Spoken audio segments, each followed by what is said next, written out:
Labas rytas, gerbiami žurnalistai. Labai trumpai šiandien turėjom mūsų oro vedimų koordinavimo komisijos posėdį. Ir prisiminėm, kada vyko pirmas susitikimas, tai 2011 metų sausio 25 dieną.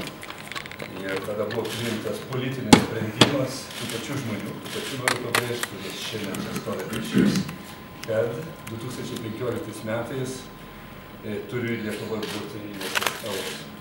Ir šiandien norėčiau padėkoti ir Lietuvos banko valdybos pirmininkui ir jo komandai, finansų ministrui ir jo komandai, taip pat padėkoti visiems komerciniams bankams ir kitoms ministerijoms, kurios buvo atsakingos už sėkmingą pasirengimą euro įvedimui.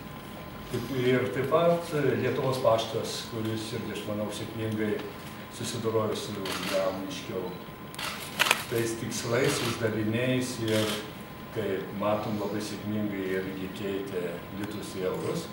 Ir visą tai mus irgi džiugina ir tikrai šiandien galim pasakyti, kad šitas visas etapas buvo sėkmingas, buvo sėkmingai pažiūrėta ir ruošiant įvairias programas susitikinėjom su visuomenė regionuose, miestuose, miesteliuose. Ir belieka, aišku, dar komisijai tęs darbą, nes pagal priimtus teisės aktus šitą komisiją vedimų koordinavimo savo darbą turi tęsti iki Lietuvos. Tai tokie trumpai. Ir aišku, po to norėsiu šitą 20 eurų perduoti, kaip sakiau, pinigų muziejaus direktoriui.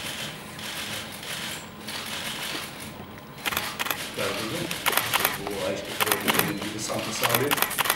Viena iš Sidnėjaus skambino ir išsiuntė, sakė, laikraštį, populiariausias, sakė, laikraštį.